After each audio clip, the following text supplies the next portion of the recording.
Hey everybody, my garden with all this fabulous rain we've been having has gotten completely overgrown and it needed a big chop, and that's what it's getting, and I love it. Starting right here with my Duranta, you can see there's like not a lot of space. Every time we walk out, we brush against it. So I do what I call, and I'm sure other people do too, I don't know, but the ponytail chop. So I just gather a whole bunch of what I want to chop together and chop it like that, and that way I have all the cuttings in my hand and I don't have to clean them up off the ground. Isn't that fabulous? And so I'll just keep going till I can't hold anymore in my hand, and then I'll go toss that. There, that is so much better. Now I can walk right through here. And then we get here to my salvia patch, which is getting a little tall. So I'm gonna get my trimmers and give them a little chop.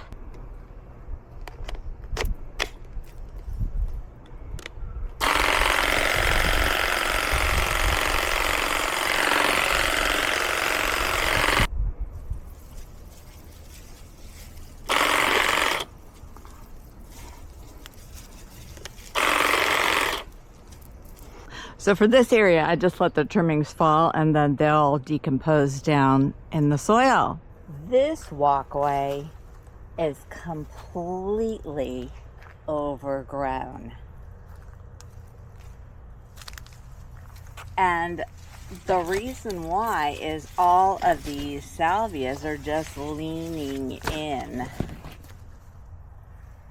to the walkway. So I think I'm gonna build a little fence sort of thing to keep them back. I took a one of these stakes and I cut it in two, and I have a sharp end, so I'm going to pound that end into the ground.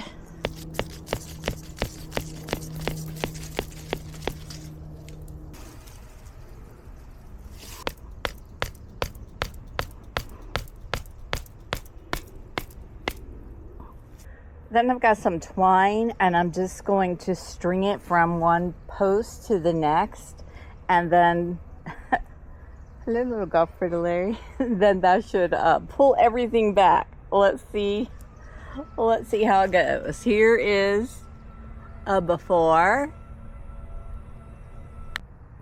and that definitely did the trick. Look at that, one string, literally one string running along here is just kind of holding everybody back and up, and there is my walkway back.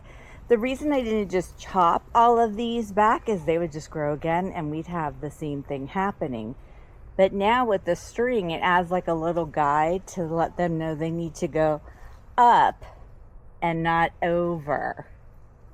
Now we're gonna go out the other side and make our way down this trail through that. This is supposed to be an open walkway, and as you can see, it is not. It's quite suffocating to try to get through there and very much overgrown. So let's go get some tools. Okay, I'm using my House and Garden, House H-A-U-S pruners. I'm not going to prune this one because there are some buds on it and we want those.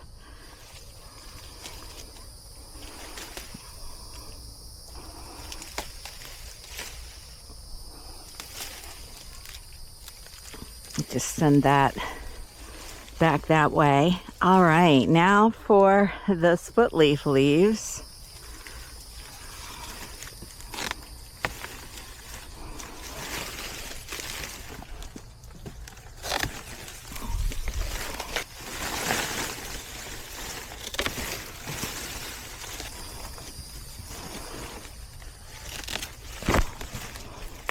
How many split leaf leaves can I hold with one hand as I'm trimming?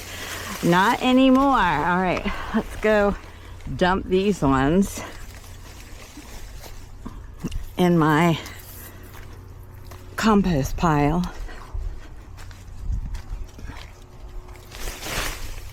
Now we can come back to it from the other side.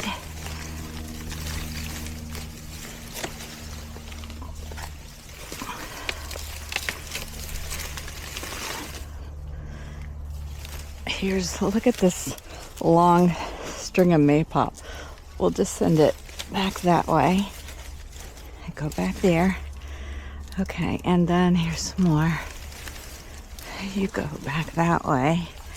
And you all go back that way. Let me get this guy. Okay. Whew, let's get this guy.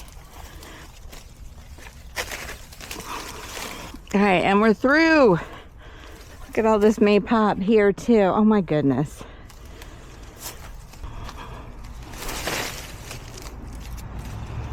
All right, now look where we are.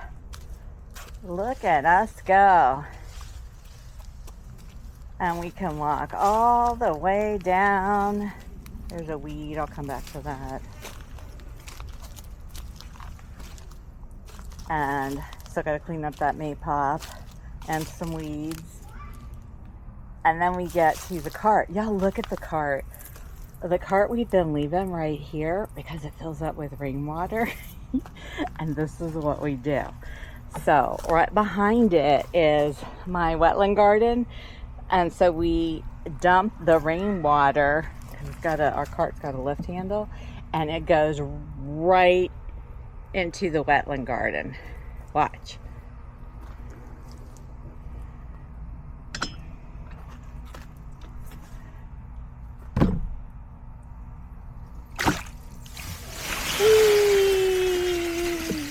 Isn't that fabulous?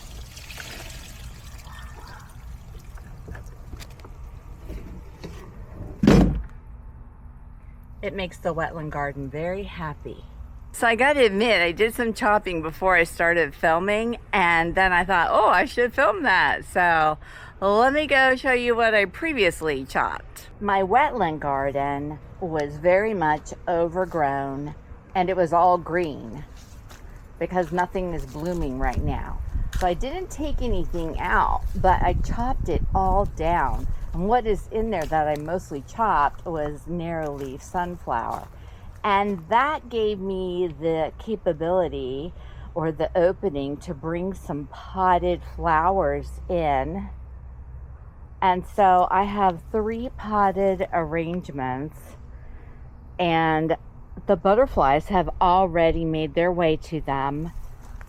I moved the butterfly puddler that was here, and it's just right back there on my bench. I brought this pot out and this pot out. And let me show you something. This plant right here is Lantana urticoides. I think I'm saying that right. It's native to Texas, and it is not invasive, because most lantana that you find like at Home Depot or Lowe's, massively invasive. It will come up everywhere. When we go hiking out in natural preserve areas, we'll see lantana growing up everywhere. But this lantana won't do that. I did order this online. I don't remember where though, because y'all, I've been doing a lot of online ordering. But I have to say, the butterflies, they already love it. I've already taken some photographs of butterflies on it. I'll post them here so you can see them. And this made my wetland garden much more useful, because it is, after all, a butterfly garden that I want here. So I want all of my garden space to be devoted primarily to the butterflies. And even though I love my wetland garden plants, which are still here and will still get to bloom in the fall, I wanted some color in here too. So I love it. And this was so tall that like you couldn't even see down the whole garden. It was very like confining feeling when I would walk down my trail. It felt like in a tunnel, and you know, I don't like being stuck in small spaces. And so by chopping this, it opened the whole thing up for me, and it was just what my garden needed. I did the same thing to the bed behind me. I trimmed back this Mexican sunflower. It used to be way up here. And the problem with that was twofold. It blocked the view of the whole garden. If I was sitting down in my garden chair, all I could see was till here. And it's a little zebra longwing. And when the butterflies would land on the flowers, they'd be so high I couldn't photograph them. So the big chop brought the flowers down lower, which there are still plenty of, and these are already filling in and putting buds on. And now if a butterfly lands on them, wouldn't it be nice if a butterfly landed right now? It's not going to. I can see it, and I can get up to it and photograph it. It's not way up high over my head. Look at that gorgeous Florida blue sky. Oh, there's a monarch right now on it.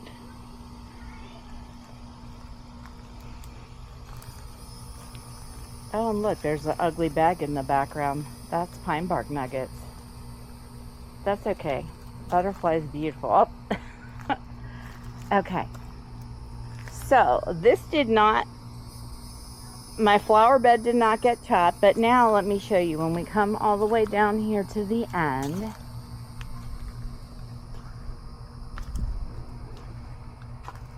and we look back, we can see all the way down the expanse of the garden. There are no tall sections that block it, and now there's a pop of color in that middle section. And when those plants grow in more, they'll get taller and the lantana will spread, and there will be even more. And I love it. I just love it. Can you see all the butterflies fluttering around? It's a wonderful day today. It's a wonderful day in the garden. Oh, and speaking of that, there is this mangled looking little eastern black swallowtail. She's back laying eggs, but her wings, oh my goodness, but man, is she a trooper. She has laid eggs all over my bronze fennel. I've already got a lot of caterpillars in the lepidarium, but I will probably come and bring some more of these in, because she's just been working so hard with her poor little wings, putting every last bit of energy into making sure her population continues. So of course, you know, I gotta help her out a little. There's one of those little white-tipped black moths that I've taken the caterpillars for in the last video. They are the cutest things. And I'm seeing more and more of them in my garden. Just wait till all the ones I took in closed. Oh my goodness, it's gonna be sweet. Now that I'm done with the main chopping, my Mexican sunflower needs a good deadheading. Regular deadheading is so beneficial for it because it really keeps the new blooms coming, and the plant can expend its energy on putting out the new growth instead of still trying to sustain the older flowers.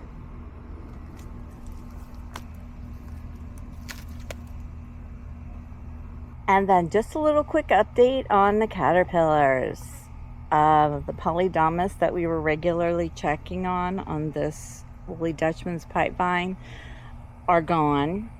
So see that little lizard right there? It is my hope that they went somewhere and pupated and I will see beautiful butterflies soon. But boy, do I miss coming out and checking on them. But on a good note, I came out this morning to get another cutting of my pipe vine that's growing back here, and I found some babies on it. Remember when we planted this a long time ago down here with the little trellis circle? Well, there were babies, so I thought, let me go see if there's any more, because all of mine are going to pupate, and there is more room at the end. There is more room at the end, so of course I don't see anybody. I found two out here and I took them in. Okay, I didn't find any more, but I also, when I was out exploring my garden this morning, I found, oh my gosh, is that, oh, there she is. Did you see her? I found 4 giant swallowtail eggs on this wild lime in the corner. So that was super exciting. I love to know there's more babies coming. There was just a giant swallowtail flying around back here, so maybe she came back to leave some more. I released one this morning. I bet this is it. They usually like to just sit out with their wings open like that and just hang out for a little bit when they're new, which is wonderful for photo opportunities like this. And here you can see from this end of the garden how it's much more open all the way back. I love it.